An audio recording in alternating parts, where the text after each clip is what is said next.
What's the balance here, short term and long term?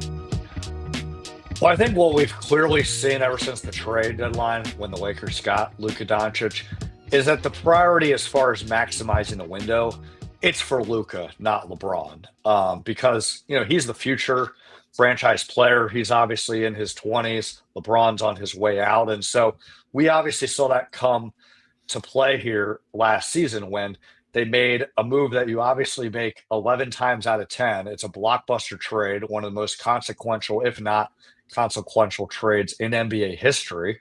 But in the short term, they weren't able to fulfill the rest of the roster needs with getting center depth, good defensive pieces to fill that out. But I think in their mind, it's like, well, they can do that next season because Luka Doncic, he's in his prime and he's going to be with them long term. But Rob Pelinka said it at the exit interview. We all know what the priorities are. They want to get centers. They want to get defenders because of what they saw in the playoffs. That surprising defensive performances after the Anthony Davis trade and Jackson Hayes raising his game to another level wasn't sustainable and didn't play out in the playoffs. So, they're going to go for centers. I think the second priority is trying to find some wings, but as a lot of Laker fans already know here, the challenge is, okay, how do you get that? And, I know that there's a lot of discussions about, do you trade Austin Reaves? Do you not? The sense that I get and kind of the messaging the Lakers have put out is, on one hand, Rob Pelinka is talking about Austin Reaves as the pillar with LeBron James and Luka Doncic, but I don't think that he's untradeable. It's just going to have to be, a major deal. But I think the challenging part about Austin Reaves, even for an organization that really likes him and puts in perspective some of his playoff shortcomings, is that he doesn't get the salary of a star player. I mean, right now, I think he's at 12.5 million. And so if they're going to include Austin Reaves in a deal, they have to include substantially other players to make the salaries work.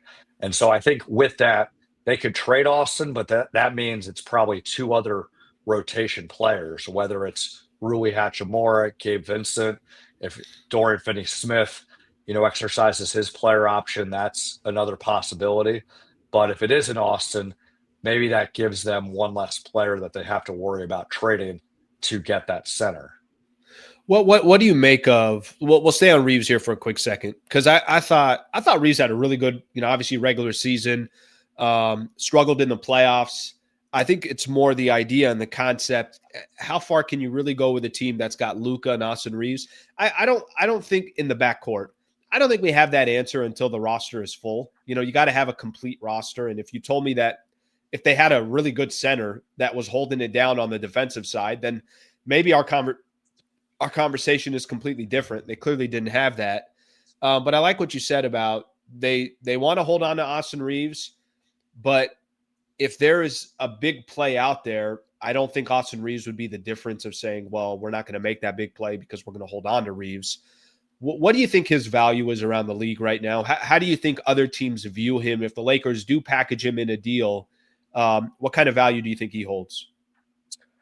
I think it holds a lot of value.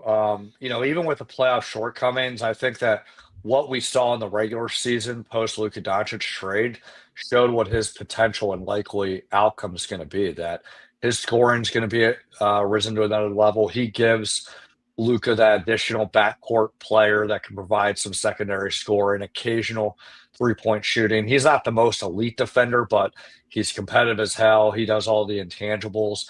But I think it's really about the salary number, that even if teams like him, the Lakers are going to have to include other players to make a consequential trade work. I think the other thing, that's really fascinating here as it pertains to the Lakers is that, he's eligible for a 4-year, $98 million extension. And, in Austin's case, he could decline that. And then that way he becomes a free agent next season and his value is likely going to go up higher. Sure. But if the Lakers allow that to happen, there is also the scenario that he leaves without them getting anything in return. And I think so that's one side of the coin. The other side of the coin is when we're looking at, okay, the Lakers made it clear they want to get centers. Okay, what centers are available? There's a lot of ones that are available. I don't know if they're realistic though. I'm going to go down the Let's hear unrestricted it. free agent path. Mhm. If you have great options, Brooke Lopez, Clint Capella, Miles Turner, Steven Adams, Horford, Kevon Looney, Daniel Gafford, Nick Claxton. I don't think that Daniel Gafford's going anywhere, even though he has a lot of history with Luka Doncic. Even Nico Harrison, I think, would draw the line that I'm not going to do another trade with the Lakers to help them out. Why? You got Cooper Um, Flag. He's good now. He doesn't have to yeah, worry about that exactly. Yeah, anymore. yeah. Maybe Nico will include Cooper Flag, and Yeah, yeah. that'll switch. Yeah. So I think that's a non-starter. Um, I think with Miles Turner, I don't think he has any reason to leave Indiana. Same thing. Can I ask you this real quick about Miles Turner? Do you think Yeah. their run as well, how far they're getting? Obviously up 1-0 in their series. Do you think that almost hurts a team like the Lakers because he's in a great spot? He's winning. They've had success. They beat Cleveland in the process. We'll see how far they end up going. I think a lot of people here had in the comments that I'm underestimating the Pacers. Maybe I am.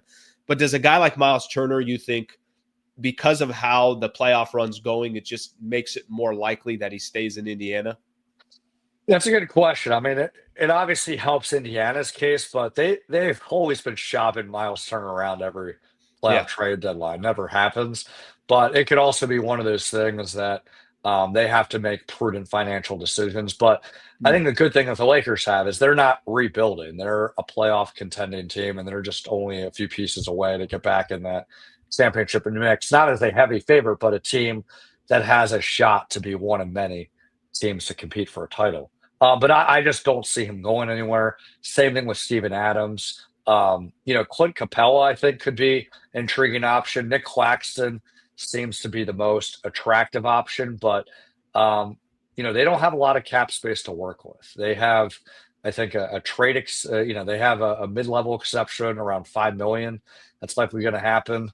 And then, the unrestricted free agents that the Lakers have that are likely going to walk, Jackson Hayes, Markieff Morris, Alex Len, they don't create a lot of cap space. So Sure. with that, it'll likely have to be through a trade, but this goes back to what we were talking about earlier with the Austin Reaves scenario here. They're facing a lot of hefty challenges that make this a very unpredictable offseason.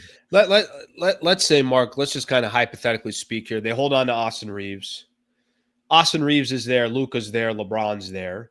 Even a guy like Dorian Finney-Smith, they hold on to as well. But they're able to get a big.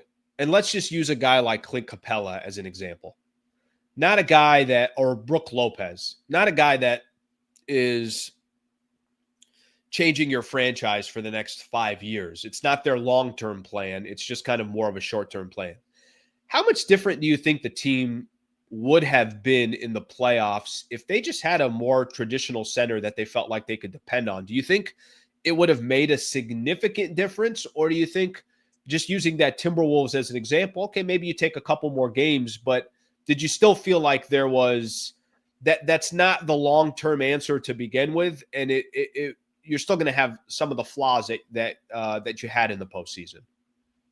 Yeah, I don't think they would have won a championship. I think they would have been able to get to the Western Conference Finals, but they would have lost the Oklahoma City Thunder because we've seen right now that Shea's playing Sure. this game at another level. Their whole core is pretty young, where the Lakers' identity, is a mixed bag. Where you have obviously LeBron's still playing a high level, but he's on his way out. A few more years left before he calls it, the end of a hell of a career.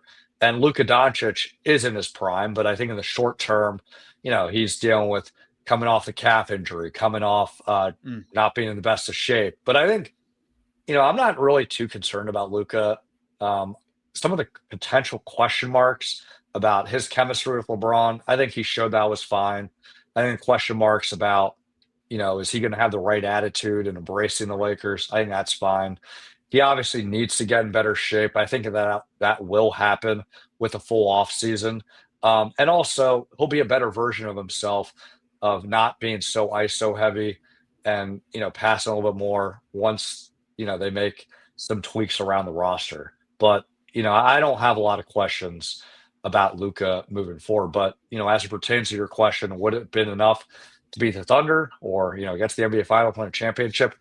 No, but you always had to have a good starting point to then get yourself to the next season. And, with more time, more roster moves, and, just the unpredictability of the league landscape, injuries, other Sure. roster moves, anything can really happen. All right, thank you very much for watching the clip. Just want to give a shout out here to one of our partners, the Wallace Firm. They are official injury attorney of the Sliwa Show and Hoops Talk, the entire channel. If you are ever in a need, and I hope you're not, but some type of serious injury with yourself or a family member of yours, I would like to personally help you by introducing you to the best in the business, Brad Wallace and the Wallace Firm.